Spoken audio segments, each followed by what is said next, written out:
Ćao svima, mnogi ljudi mogu postati popularni preko noći, ali ta slava ne traje večno i ubrzo ostanu zaboravljeni. Upravo to se desilo osobama s ove liste, tako da udobno se smestite, pošto vam danas na Let's Do It kanalu predstavljamo 5 poznatih ličnosti koje su uništile svoje karijere.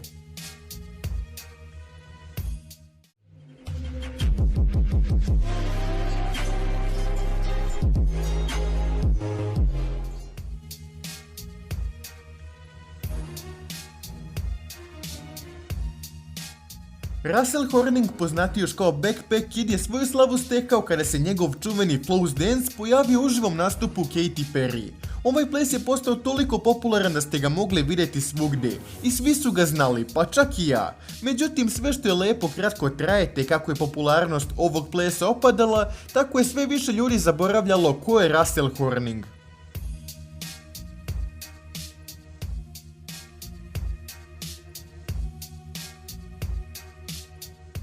Da li se sjećate Big Shaka i njegove čuvene pesme Man's Not Hot, koja vam nije izlazila iz glave? Pa sad dok vam ovo pričam, verovatno da, ali pre ovog klipa vam je sigurno bio na kraju pameti. Uglavnom, šta se sa njim desilo? Pa odlučio je da gurne pevanje sa strane i da se bavi komedijom i stand-upom.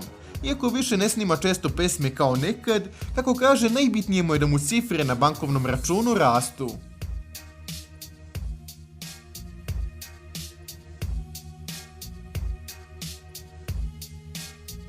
Lil Tay, devojčica koja je totalno nestala iz javnosti. Sad je vidite, a sad ne. Postala je popularna na Instagramu kao najmlađi flexer svih vremena. I hvalila se kako je bogata i kako ima sve što poželi. Njena slava je rasla dok se nije saznalo da je Lil Tay zapravo Lil lažov. I da sva ova cola, skupa odeća, kuće zapravo nisu njene.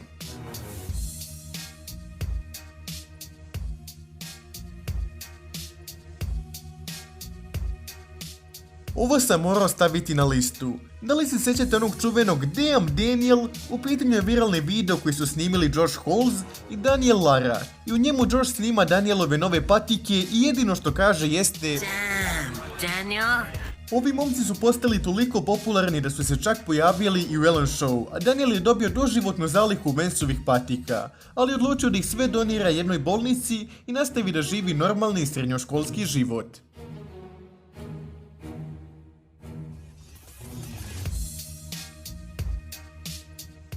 Lil Pump je poznat po svojim kratkim pesmama bez nekog smisla, ali sa zaraznim refrenom. Zato je i privukao pažnju mlađe publike i ubrzo postao poznat. Ali onda je samo nestao. I da, istina je da posjeduje nakit u vrijednosti 1 miliona eura, ali ta cena brzo opada pošto Gucci Gang nije opstao neliko koliko je Lil Pump mislio da će opstati. I to bi bilo to od ovog klipa, ekipo. Ja se nadam da vam se svidio, te se tim ostavite like i obavezno se subite na kanal. Hvala vam na pažnji i najjači ste.